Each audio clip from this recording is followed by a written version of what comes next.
3 years after he permanently marked me, Lucas started saying I was a defective Omega, not as exciting as the others. I nodded, calmly handing him the divorce papers. You're right. Let's get a divorce, then. Looking at my face, Lucas let out a soft laugh. He signed his name without a second thought. Just so we're clear, this time it's for real. I'm not gonna sweet-talk you back. An Omega like you with no pheromones, who's going to want you after this? I didn't argue. I just grabbed my already packed suitcase and moved out. One night, sometime after the divorce, Lucas called me drunk. Harry, why aren't you home? Are you still mad? Suddenly, the phone was snatched away by someone behind me. He looked down at my limp body. He raised an eyebrow and said with a faint smile, him? Oh, he's busy. Yeah, he just fell asleep. You really want to go through with this? Lucas asked lazily, leaning against the cabinet. I didn't say a word. I just walked over and held the divorce papers out to him. Lucas glanced down at them, then slowly lifted his eyes to look at me. What is it this time? Mad because I worked late and didn't come home? Lucas's shirt was rumpled, the top 2 buttons undone. He didn't seem to realize how strongly he reeked of another Omega's pheromones, or the hickey on his neck. Everything was screaming it at me. Last night, he had slept with someone else. Again. As long as I didn't call him out on it. Lucas wouldn't admit it. Like right now, he could still look me in the eye and say he was working late last night. Even though he knew I knew exactly what was going on.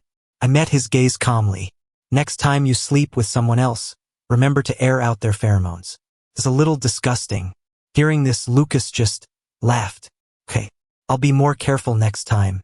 There wouldn't be a next time. Lucas didn't take my wanting a divorce seriously. Even with the papers right in front of him, he still thought I was just mad. That I wanted him to coddle me. Not that I was actually leaving him. I pushed the papers in my hand a little closer to him. Sign it. Lucas just stared at me for a long moment. Then he chuckled. He grabbed a pen, signed his name. After signing, he casually tossed the pen into the trash can. Just so we're clear, if we're really doing this, I'm not chasing after you. A flicker of indifference crossed his eyes. He said carelessly, you should really think about it. An Omega like you, with no pheromones, unable to get pregnant, and permanently marked by me, who's going to want you after we divorce? Lucas was right. As a defective Omega who had been permanently marked, no one would want me, but I didn't care. I carefully put away the signed agreement. Then I turned, went upstairs, and came back down with the suitcase I had packed long ago. As I passed Lucas, I stopped. There are still other procedures after signing. I'll let you know when the time comes. Lucas turned his head. His gaze fell on me. He said slowly, deliberately, you're gonna drag this out for that long? Fine. I'll wait for your call. After he finished speaking, I walked away without a backward glance. The day after I moved out, I scheduled an appointment for the mark removal surgery. It was in 10 days. A permanent mark isn't like a temporary one. One requires surgery. The other just needs time. My phone suddenly buzzed. Lucas had sent me a picture. It was of the books and some of the clothes I hadn't taken. His meaning was clear. He thought this whole divorce thing was just me playing hard to get. I typed back a reply. Throw it all out. Lucas didn't respond. I didn't care. This time I was serious about the divorce. That night, Lucas called. Come pick me up. The same entitled tone as always. In the past, this would have been his way of offering me an olive branch. A way for me to back down. I turned a page in the project proposal I was reading and said flatly, I'm busy. Lucas laughed on the other end. He shouted to his group of friends, she's really mad this time. Won't even come get me when I ask. This is tough. She's still going on about a divorce. Someone laughed and cursed. Serves you right. What do you expect when you're messing with other Omegas all the time?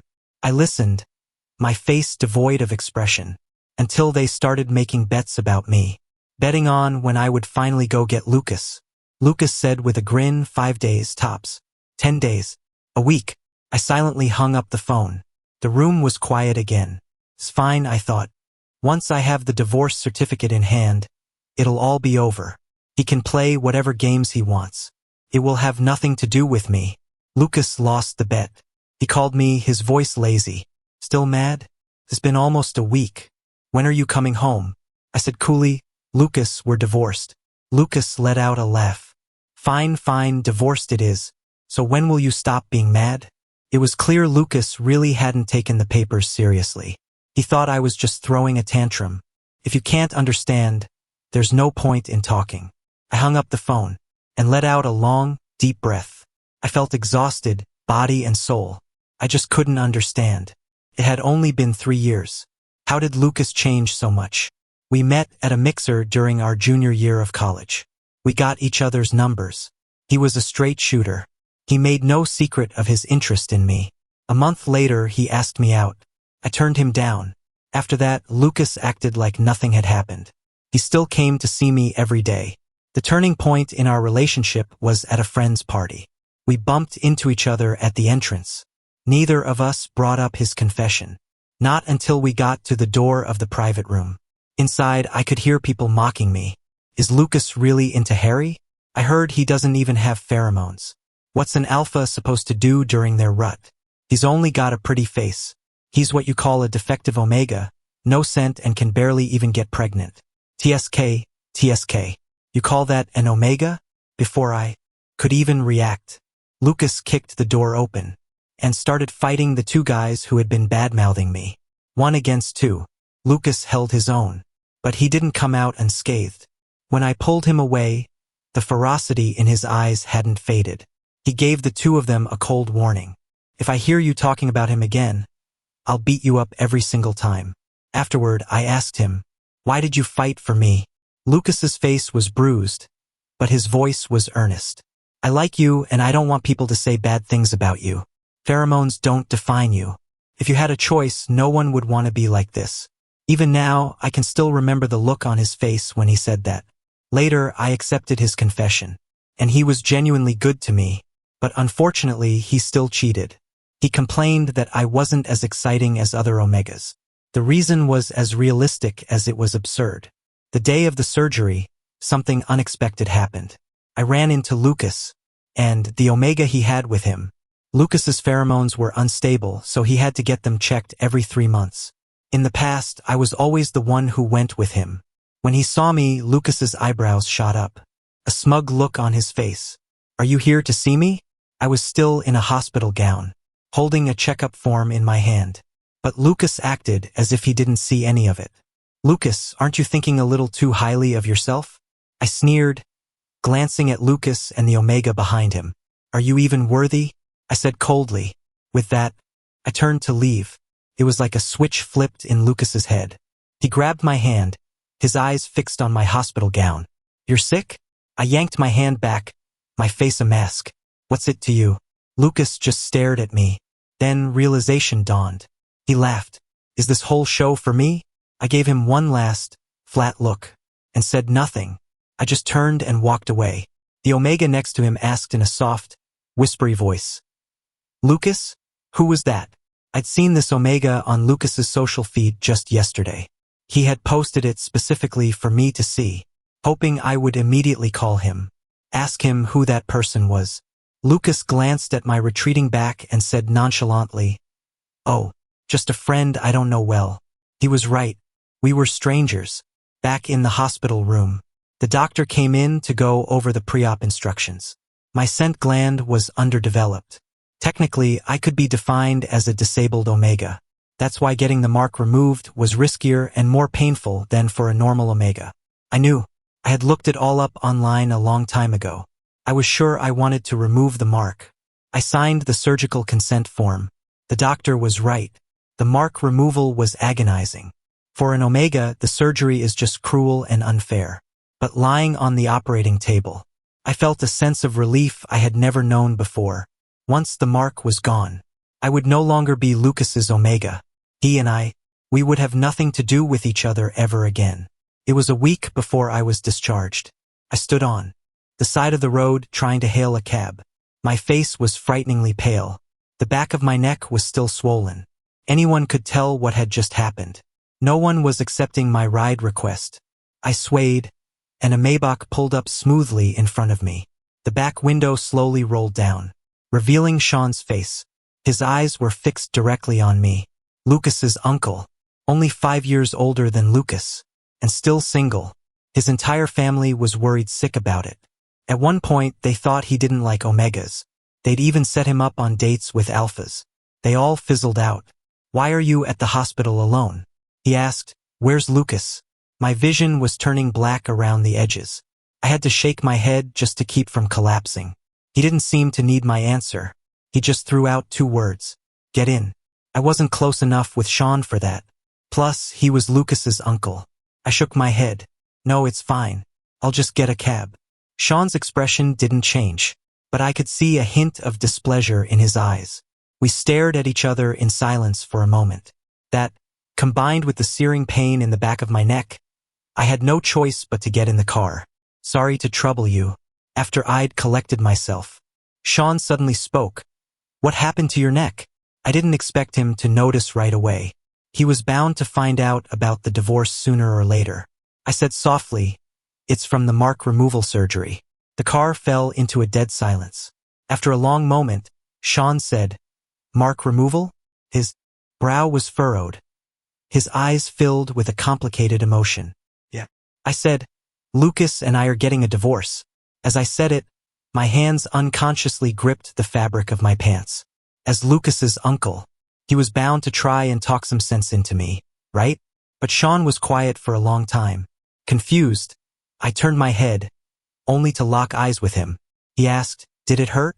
For a second, I didn't register it. "What?" Sean repeated patiently, "The mark removal." "Did it hurt?" My hands unconsciously released the wrinkled fabric of my pants. I hadn't expected that. Sean didn't ask me why I was divorcing Lucas. Instead, he asked me if the mark removal hurt. My eyes trembled, and I rigidly turned my head back to face forward. I forced 2 words out of my throat. "No." It hurt like hell. Still hurt now. Even after turning away, I could feel Sean's intense gaze fixed on me. "Harry." Sean said, "You're a terrible liar." I was completely speechless. "Where to?" Sean asked. The topic shifted a bit too quickly. I hadn't had time to react. On reflex, I gave him an address. The car had already been heading toward Lucas's house. Hearing me, the driver made a U-turn. After he dropped me off, just as I was about to get out, Sean grabbed my arm. Just for a second, then he let go. He asked in a low voice, "When do you get the divorce certificate?" I had just filed for divorce 2 days ago, so there was still a 30-day cooling-off period. I was confused by Sean's question, but I answered him honestly. "After listening, se añadid." He said slowly, deliberately, "Got it. Okay." I was about to unlock my door. Sean called my name. I turned and met his gaze head-on. Sean said it like he was talking about the weather. "Once you're divorced, will you marry me?" I froze. I must have misheard. I opened my mouth without thinking. "What did you say?" Sean paused for a moment. "Or, give me a chance to pursue you." This time I heard him clearly. I wasn't dreaming. Sean said he wanted to pursue me. "Uncle, are you kidding me?" "No." Sean said, "I'm serious." Sensing my stiffness and confusion, Sean didn't press the issue. He unlocked the car door for me. I didn't hesitate. I practically fled from the car and hurried away. After a shower, I lay in bed. My mind was filled with what Sean had said. I had only met Sean a handful of times.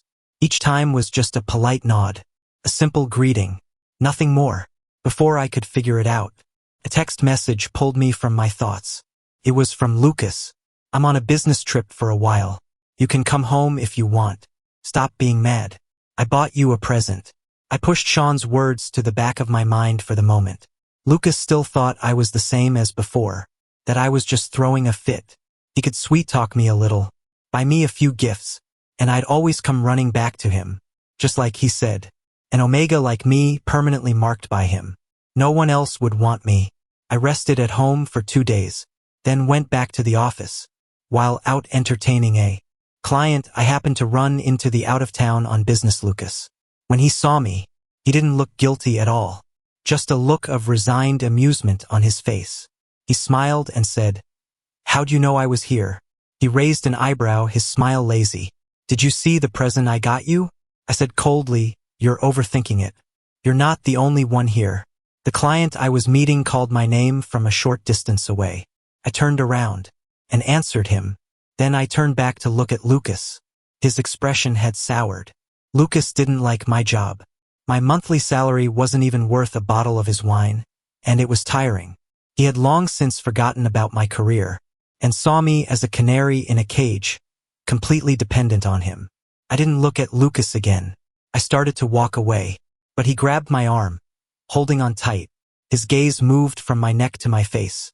He stared at me, his voice trembling. "Your scent gland? What happened?"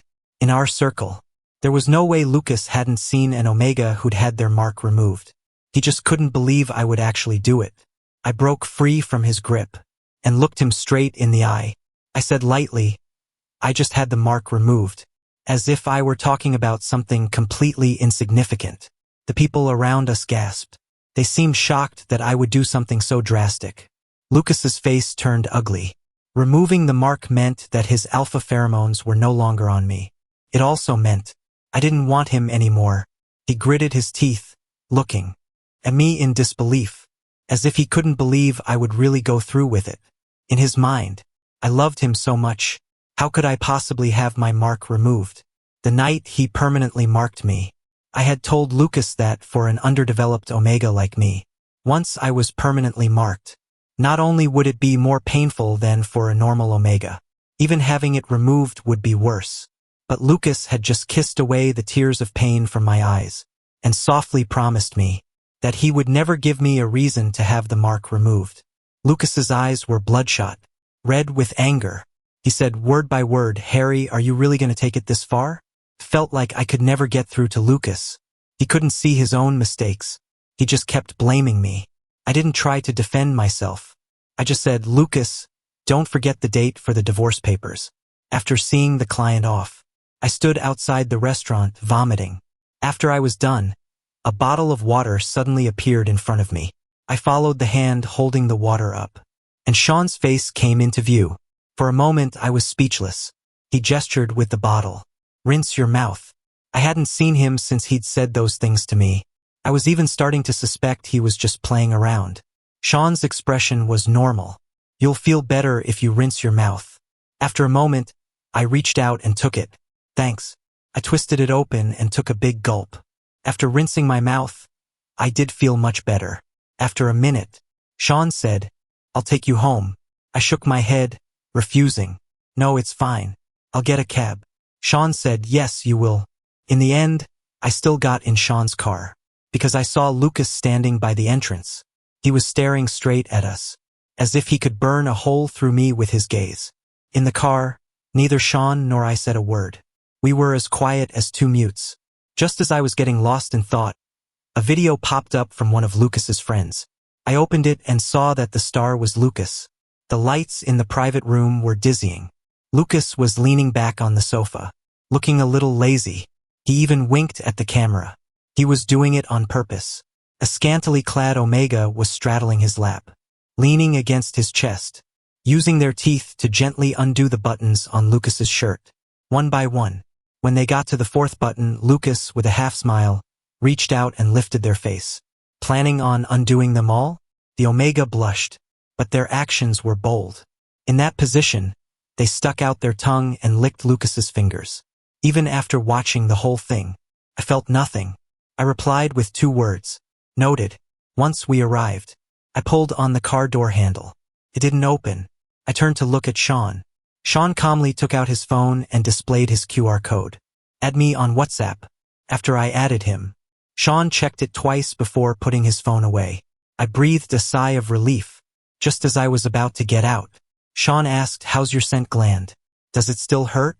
I froze for a second, then shook my head. "It doesn't hurt anymore." After I said that, the atmosphere became quiet again, until he reached out to touch me. I flinched back in surprise. Sean's hand froze in midair. He said, "Let me see." He didn't sound like he was joking. He sounded like a creep. I pressed my lips together and said again, "It doesn't hurt anymore." I didn't give Lucas's video a second thought. To be precise, I didn't care. But he couldn't sit still. He sent me 10 apology messages in a row. I didn't read them all. I just muted him. Lucas wasn't truly sorry. He had just realized that this time, I wasn't like before. I wasn't the one trying to make peace. And I had my mark removed. All of this made him panic. That's why he apologized. But it wasn't sincere. Lucas would never change. The first time I smelled another Omega's pheromones on Lucas, I confronted him with teary eyes. He explained helplessly that he had just accidentally picked up the scent, and that he had absolutely not done anything to betray me. We had been together for 5 years. I believed him. When we decided to get married, Lucas had even cut ties with his family. They only had him as a son. When things got heated, Lucas still wouldn't back down. He insisted on being with me, an Omega who could barely get pregnant. In the end, they had no choice but to agree. The wedding was a huge affair. Everyone in high society was there. It was enough to show everyone how much Lucas valued me, his Omega. Even if I was flawed, he still wanted me. How grand the wedding was then, is how quickly he turned on me now, and got bored even faster. Once there was a first time, there was a second, a third. At first I couldn't believe it. Later, I was completely heartbroken. On the day we could get our divorce certificate, I called Lucas. Lucas sounded like he had just woken up, his voice slightly hoarse. Divorce certificate? Yeah. Lucas let out a tisk, sounding annoyed. Harry, are you really going through with this? Yes. It sounded like Lucas was lighting a cigarette. Then a strange voice came from beside him. Lucas, smoking so early in the morning? I'm covered in your pheromones, come smell? I couldn't help but laugh. Lucas's personality. I knew it all too well. 1 second he's apologizing to me. The next he's in bed with another Omega. That Omega didn't even care that Lucas was on the phone, and kept being clingy, until Lucas cut him off. Shut up for a sec. I'm gonna get a damn divorce. Then Lucas said to me, fine, I'm on my way. When Lucas arrived, I had already been waiting for 20 minutes. Let's go. Lucas didn't move. He looked a little listless. When he saw I was really going to go in, he reached out and grabbed me. No regrets? I pulled my arm away. No regrets. Lucas just stared at me. Harry, if you regret this now, I'll pretend none of this ever happened. He looked at me, his voice suddenly dropping. We can go back to how things were. It doesn't matter that your mark is gone. I can just mark you again. Hearing such a scummy thing come out of Lucas's mouth, and his indifferent attitude, I wanted to laugh. This was the man who had once fought with his family for me. Now he was just a scumbag whose true colors were showing. I curled my lip into a sneer, a hint of mockery in my eyes. Even though Lucas had changed his clothes, he couldn't hide the smell of the other Omega's pheromones. He stared at me intently, seeing that my resolve hadn't softened one bit. He sighed in frustration. Fine. If you want a divorce, then let's get a divorce. With the divorce certificate in hand, I let out a huge sigh of relief. I was afraid Lucas would back out halfway through. Lucas didn't seem to care about the certificate. He casually stuffed it into his pocket. This time your tantrum went all the way to divorce. He said nonchalantly, we can get back together when you're not mad anymore. Besides, you can't live without me. Lucas was wrong. Before, I had only forgiven him again and again because I loved him, not because I couldn't live without him. Now that I had the divorce certificate, there was no need to keep getting tangled up with him. I let out a soft laugh and said, don't worry. I won't get back together with you even after you're dead.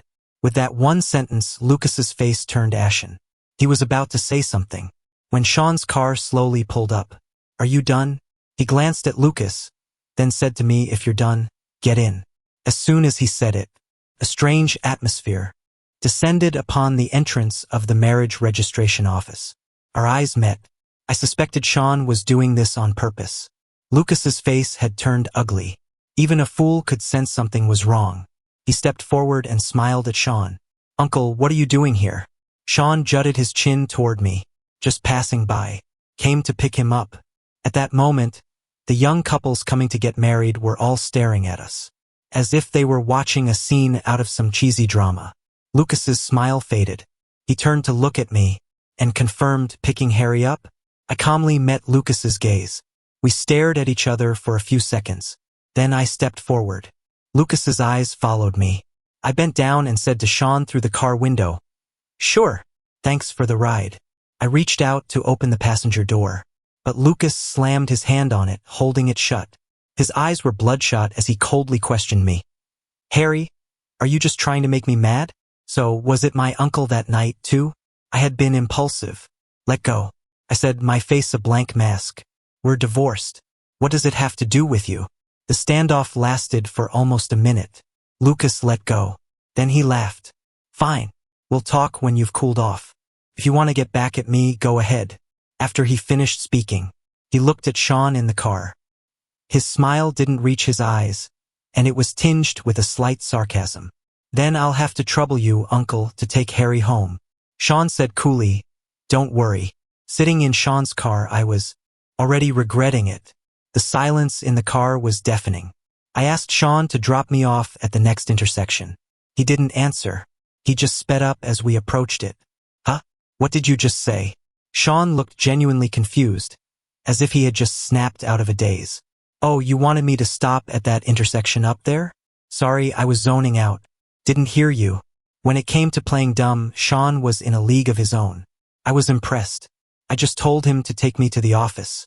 These past few days, because I was dealing with this mess with Lucas, I had been taking continuous leave. Sean didn't say anything. He just turned the car around and dropped me off at the company entrance. I thanked him. As I was getting out, Sean said, Harry, I'm officially pursuing you now. He said it with such seriousness. I rejected him with even more. That afternoon, a message from Sean suddenly came in.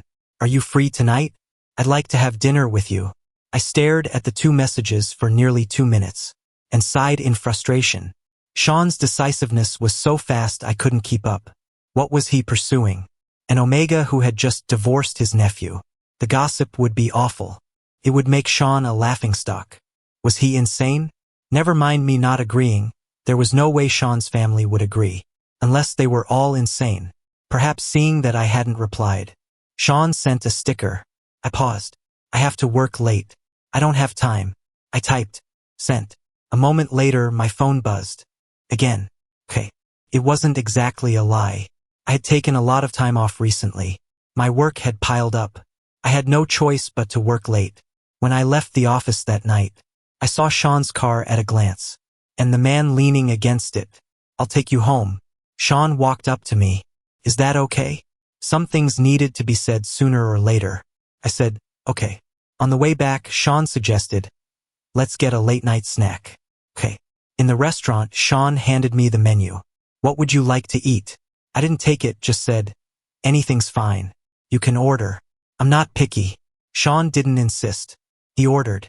After the waiter left, I looked at Sean and said, Sean, there's no future for us. You don't have to pursue me. Sean met my gaze. The rest of my words got stuck in my throat, unable to come out. It was an uncomfortable feeling. I looked away, my fingers unconsciously fiddling. I continued, so don't waste your energy. You can find an Omega who's right for you, not chase after a divorced one like me. A moment of silence. Sean finally spoke. Not even a little bit of a chance? My throat felt dry. I said, no. It wasn't until after we finished our late-night snack that Sean said, I didn't agree to anything you just said. I looked up sharply, and our eyes met. He gave me a faint smile. It doesn't matter if you agree or not. Me pursuing you is my business. It has nothing to do with you being divorced. The divorce just means my chance has finally come. With that, Sean stood up. Let's go. Take you home. No, it's fine. A silent standoff. I lost again. I got in Sean's car. Halfway there, my phone buzzed twice. I opened it. It was a message from a friend of Lucas's. Hey, do you want to come pick up Lucas? He's drunk and throwing a fit. Won't let anyone touch him. Whatever you two are going through, it's better to talk it out at home. Lucas really cares about you, he just likes to play around a bit. He could never actually like those people. Then he sent a video of a drunk Lucas. An Omega was still sitting next to him, but they were biting their lip, their eyes red, as if they had been deeply wronged. Looking at the 3 messages, I still wanted to laugh. The people around Lucas weren't any better than he was, all rushing to speak for him. I replied with 2 words. Noted. I turned off my phone. Sean suddenly spoke. Should I turn around? I turned my head, just then realizing. Sean must have heard the video. No, I said, just take me home. 5 minutes later, the friend sent another video. It was of Lucas, eyes closed, calling my name. I replied, noted. Sean dropped me off at home. As I was getting out of the car, he suddenly asked me, "Will you get back together with him?" Sean asked with such sincerity. His body was tense. Until I said no. The divorce was final. The mark was gone. How could we possibly get back together? When it came to Lucas, my heart had long since died. Sean looked at me for a long time, then said, "Okay." Back at home, I collapsed onto the sofa, exhausted. I don't know how much time passed. My phone rang, but it quickly disconnected. I checked and saw it was Lucas's friend again. I didn't answer the call. He then bombarded me with 5 or 6 messages, all asking where I was, why I hadn't arrived yet, how much longer.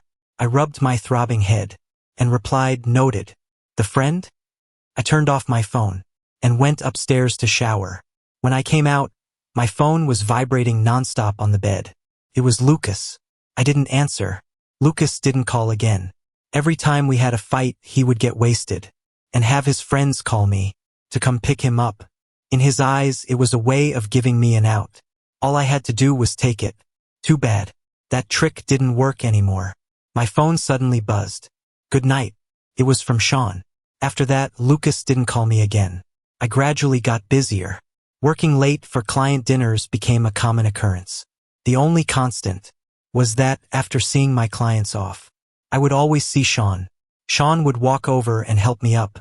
The scent from his body filled my nose. "I'll take you home." It was like Sean had gotten addicted to being my driver. By day, he was CEO Sean. By night, he was a part-time chauffeur. Occasionally, he would even magically produce flowers and gifts. I felt a little helpless. I leaned against his car and lit a cigarette. Sean didn't say anything. After 2 drags, I felt my mind relax a bit. Ever since I started getting busy with work, whenever I was exhausted, I'd have one. With the cigarette between my lips, I asked Sean, "Aren't you tired?" "No, but I am." I looked at him. "Why are you pursuing me? Does going after your nephew's ex-omega give you a sense of accomplishment?" Sean calmly cut me off. "I like you." The rest of my words were choked back. For a moment, I couldn't react. I was just stunned, until the ash from my cigarette burned my hand and I snapped back to reality. I looked away, not knowing what to say. "I'll take you home." Sean said, "It's hard to get a cab at this hour. You're an omega, I'm worried." As Sean got closer, the scent from him grew stronger. I frowned slightly. "Sean, is your rut coming on?" Sean stopped in his tracks. He said, "I think so." Sean's rut came on suddenly. He couldn't drive. We had to get a designated driver. We sat in the back together. Every time the car jolted, our knees would touch, and I would subtly move mine away. The window was open. The wind blew in. The smell inside grew even stronger. Sean's pheromones smelled like lime, tart and astringent, a bit of a contrast to him. Sean suddenly spoke. "Is your pheromone scent Phrygia?" I froze, and subconsciously covered my scent gland. Ever since the mark removal, I hadn't been using suppressant patches. 1, because I hadn't fully recovered. 2, because I barely had any pheromones to begin with. No one would notice if I didn't wear them. "You can smell it?" I looked at Sean in surprise. "Is it a Phrygia scent?" The doctor had told me my pheromone scent was so faint it was almost non-existent. No one would ever be able to smell it.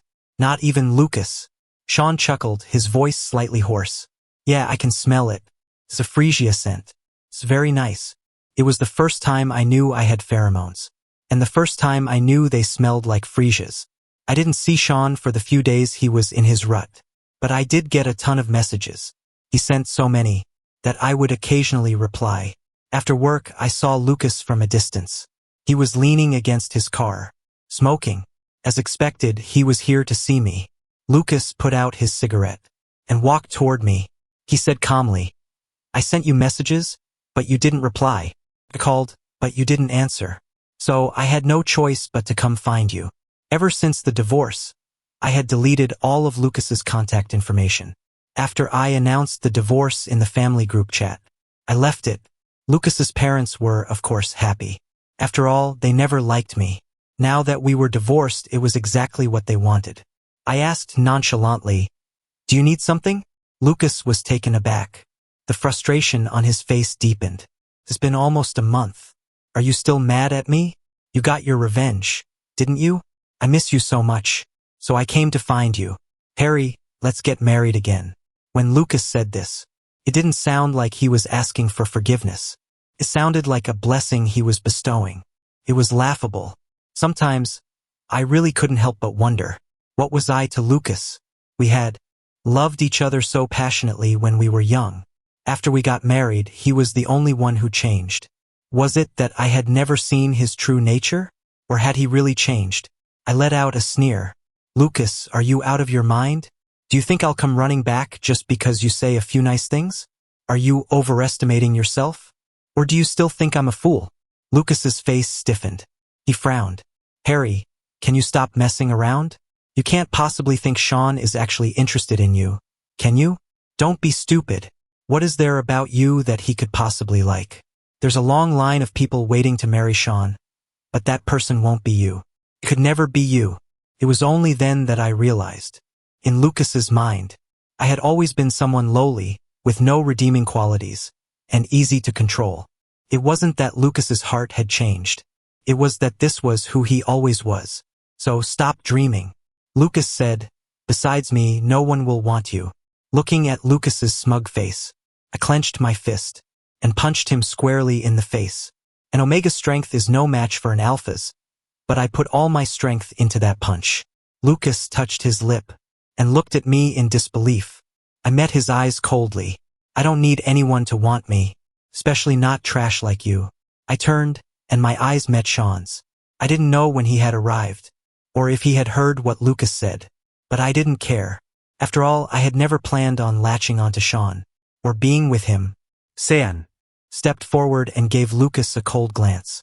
As expected, only trash can't see the good in others. But you got something wrong. It's not about whether I'm interested in Harry, but whether he's interested in me. If he were willing, we could get married today. Sean's tone was flat, but the words he spoke made Lucas's pupils shrink. I stared at Sean, stunned. My throat felt a little dry. Lucas laughed out loud, looking at Sean with extreme sarcasm. Uncle, don't tell me you've fallen for your own nephew's Omega? Don't you think that would be a joke if it got out? Sean said, there's nothing laughable about it. You're the one who will become a laughingstock. Sean's words were so loaded that it took me a while to process them. Like Lucas said, what was there about me that Sean could possibly like? A red light. The car stopped. I pressed my lips together and turned to look at Sean. I asked softly, Sean, what do you like about me? We hadn't seen each other for almost a week. This was the first thing I had said to him. The moment Sean met my gaze, a smile pulled at the corner of his mouth. He asked me back, what do you think I like about you? I couldn't think of anything. A defective Omega, not good with words, quiet, and a divorced Omega who had been permanently marked. So I couldn't think of anything. Sean said softly, Harry, I knew you before you knew Lucas. I know what you're like better than anyone. I was stunned by Sean's words, suddenly speechless. I didn't say a word all. The way home. Had I met Sean before? I really had no memory of it. I got out of the car like a robot and closed the door, then turned to leave. Sean called my name. When I turned back, he just said, good night. I replied dryly, good night. Lucas had gone crazy. He came to me apologizing, begging me to forgive him with red-rimmed eyes, promising he would never mess up again, hoping I would remarry him. I ignored him, so he started waiting for me outside my office. All my colleagues knew how my devoted ex-husband was begging for my forgiveness, and were eagerly eating up the drama. Too bad for them, I was unmoved. Sean, on the other hand, was still relentlessly pursuing me. Daily check-in messages were routine. Gifts were a surprise. Handing over a contract was a way to curry favor. He said it himself. As long as it makes you happy. However, it didn't. Sean's project successfully got me a promotion, which required a month of training at the corporate headquarters. When Sean found out, he smoked in silence all night and said, I regret it. I couldn't help but laugh. It's only a month. Sean nodded. It's not only. It's a long time, but it's okay. When I miss you, I can take my private jet to see you. Those words precisely plucked at a string in my heart. I sighed. I was done for. I think I'm falling for him. The night I accepted Sean's confession. He leaned down and kissed me. Lucas, who was passing by, saw it. The two of them immediately started fighting. Sean had studied kickboxing. Lucas hadn't done anything in years besides exercise with omegas in bed. He was quickly taken down by Sean. He stumbled to his feet and looked at me stubbornly, shaking his head. "Harry, you can't be with my uncle, you're mine." I looked at him calmly. "No, I'm my own person." Lucas thought I was a defective omega. He couldn't smell my pheromones. But Sean said that in his eyes, there was no difference. Lucas looked down on my job. Sean said he would always respect my choices. Lucas would put me down, devalue me until I was worthless. But Sean encouraged me to try new things. He didn't even need me to put him first. Instead, he said, "You are you. Put yourself first." The day I left for my business trip, Sean came to see me off with a sour face. I deliberately teased him. "I should thank CEO Shin for the project that got me this promotion and training." Sean smiled helplessly. Just before I boarded, Sean held me and kissed me for a while, before finally letting me go. Before getting on the plane, I received a text from an unknown number. It was Lucas. He said he had been in a car accident and asked if I could go see him. I typed back, my face expressionless, "I'll come when you're dead." Then I blocked the number. On the 5th day of my training, Sean came. He really did take his private jet. He impatiently pressed me against the door and kissed me. The lime scent of his pheromones instantly enveloped me. I don't know how much time passed. Sean's head was buried in my neck. We were both a little breathless. Sean said in a hoarse voice, "I've planted some freesias. You can see them when you get back. Okay?" My eyes fluttered. I gave a soft hum and said, "Okay." I asked him, "Sean, can you really smell my pheromones? Can you smell them now?" "Yeah." "But I'm a defective omega," I said. Sean said, "I can smell the freesias. You're not defective. They smell wonderful." When Lucas called, I was crawling forward with all my might. "Sean, the phone, I have to answer the phone." A drop of Sean's sweat fell on my back. He wrapped his arms around me from behind and pressed against me. "Answer it." He thoughtfully answered the call for me and put it to my ear. Lucas's drunken voice came through the phone. "Harry, why aren't you home? I miss you so much." I couldn't speak at all. Sean was being mischievous. He deliberately moved. I bit my lip hard. Sean took the phone away and chuckled. "Harry's busy. It's not a good time." I didn't even have the strength to open my eyes. Sean gently touched my face. Oh, he just fell asleep. The call was disconnected. I struggled to open my eyes.